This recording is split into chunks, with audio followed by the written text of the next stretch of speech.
अगर आप इस समय किसी बहुत बड़े चेंज से गुजर रहे हो, ना आप इधर के हो ना आप इधर के हो, जो फेमिलियर चीज़ें हैं वो छूट रही है, जो नया है वो अभी तक एंटर नहीं हुआ है लाइफ में, और you are somewhere in the middle, बहुत अनप्रडिक्टेबल चीज़ें हो रही है आपके लिए। आप एक अननोन प्लेस पे हो और unknown is always scary. Unknown हमेशा हमें डराता है। Your body feels like dying, क्योंकि आपको लगता है कि सब छूट रहा है, अनप्रिडिक्टेबल चीज़ें हो रही है, तो बॉडी ब्रेन सब कुछ ना रेजिस्ट करने लगता है चीज़ों को, ओवर थिंक करते हैं, या कुछ ना कुछ ऐसा होगा जो आपको इतना अनकंफर्टेबल फील कराएगा, आपको लगेगा कि हमें क्यों ही बदलना है, या जहाँ पे हम हैं वो ज़्यादा हमारे लिए कंफर्टेबल है, चाहे वो कितना ही बुरा हो आपके लिए, या वो आपकी लाइफ के लिए, आपके अपनों के लिए वो ठीक भी ना हो, पर आपको लगता है जहाँ मैं हूँ वो ठीक है मेरे लिए। जो चेंज हो रहा है वो आपके लिए स्कैरी है, वो अननोन प्लेस स्कैरी है, क्योंकि वहाँ पे आपको पता ही नहीं कि आगे क्या होगा। तो आपको लगा है जो प्रिडिक्टेबल है वही ठीक है, पर ऐसा नहीं होता है। और चेंज कॉन्स्टेंट है। अगर आप ग्रो नहीं कर रहे हो, आप चल नहीं रहे हो, तो क्या होता है? रुका हुआ पानी क्या होता है? सड़ जाता है। Growth is very important. हो सकता है अभी आपको वो चीज़ें नहीं समझ में आएगी, अभी आपको लगेगा सब कुछ भी मेरे फेवर में नहीं हो रहा है, सब खराब हो रहा है, पर जब आप कॉन्स्टेंटली चलेंगे, आपको बस चलना है, आपको पेशेंस रखना है और आगे बढ़ते जाना है। Let it go. जो चीज़ें कंट्रोलेबल है ही नहीं, आप कंट्रोल नहीं कर सकते, उनको छोड़ो, नहीं होगी वो कंट्रोल। जो चीज़ें आपके कंट्रोल में हैं, आपके रिस्पॉन्सेज, ओके, आपका काम, बेसिकली आपके अंदर की चीज़ें, वो चीज़ें आपके कंट्रोल में है, उनको पकड़ो, फेथ को पकड़ो। जो चीज़ें कंट्रोल के बाहर है उनको छोड़ दो। ग्रोथ इज़ इंपॉर्टेंट, ग्रोथ बहुत ज़्यादा ज़रूरी है, चेंज बहुत ज़्यादा ज़रूरी है। अभी नहीं समझ में आएगा, पर जब वो चीज़ें हो जाएंगी, वो ट्रांजिशन वाला जो आपका फेज़ है वो खत्म हो जाएगा, पुरानी रियलिटी आपकी खत्म हो जाएगी, नई रियलिटी में आप एंटर कर जाओगे, तो आपको रियलाइज़ होगा कि थैंक गॉड कि मैंने गिव अप नहीं करा अपने ऊपर। अपने आप को आप बहुत थैंक यू बोलने वाले हो आगे जाकर। Never give up, do not give up on your self. बाकी सब चीज़ें कुछ अच्छी चलेंगी, कुछ नहीं भी चलेंगी, डजेंट मैटर। तो मैं अपनी स्टोरी शेयर करती हूँ। तो मैं हमेशा से जयपुर में रही हूँ, और जब मैं प्रिपरेशन कर रही थी तो मैं यही चाहती थी कि मेरी जो जॉब लगे मेरे होम टाउन में, यानी जयपुर में। जब मेरी पोस्टिंग ऑर्डर्स है तो वो लगी मेरी उत्तराखंड में। और उत्तराखंड मतलब पहाड़, नदियाँ, पहाड़ों से रिलेटेड मेरे जब बचपन में बहुत बुरे एक्सपीरियंसेस रहे। तो जब मैं आई थी बचपन में पहाड़ों पे, उत्तराखंड में आई थी, तो बहुत मेरी तबीयत ख़राब रहती थी। तो होता है ना, जब कुछ आपका बचपन में कुछ भी एक बुरा एक्सपीरियंस होता है तो वो यहाँ रजिस्टर हो जाता है, ठीक है, और बॉडी को ये समझ में आता है कि यार इससे अब दूर रहना है हमेशा।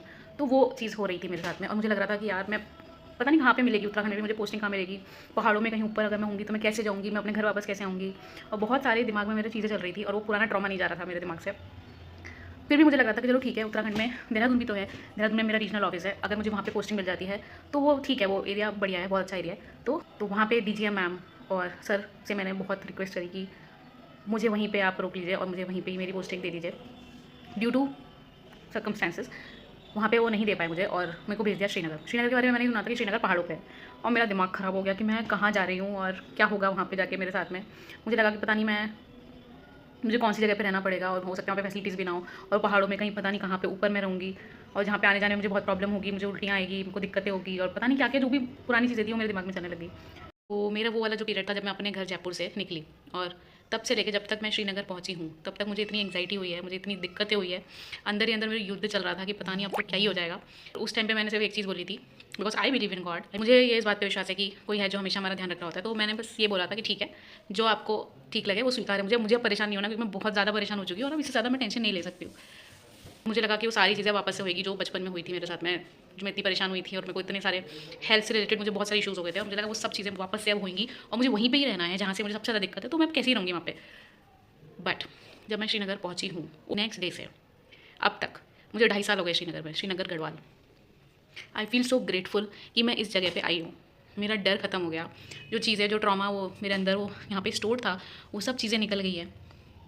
I love mountains now, I love, मैं जब भी मुझे कुछ भी फील होता है मैं जाके घाट पे बैठ जाती हूँ। स्लो लाइफ है, जैसी लाइफ मुझे चाहिए थी, जो मैं इमेजिन करती थी कि मुझे ऐसा चाहिए, ये जगह वैसा ही है एकदम। आसपास बहुत सारे मंदिर है, घाट है, मैं जाके बैठ जाती हूँ, बहुत अच्छे लोग हैं। तो जब आप ट्रांजिशन में होते हो, वो टाइम आपके लिए सबसे ज़्यादा डिफिकल्ट होता है। उस टाइम से ज़्यादा डिफिकल्ट नहीं होगा जब आप पहुँच जाओगे। तो आपको बस थोड़ा सा पेशेंस रखना है खुद के साथ में, और खुद पे गिव अप नहीं करना है। वो ट्रांजिशन पूरा होगा तो आपको रियलाइज़ हो जाएगा कि वो कितनी सही चीज़ हुई है आपके साथ में। आपके पास शब्द भी नहीं होंगे इस चीज़ को बताने के लिए।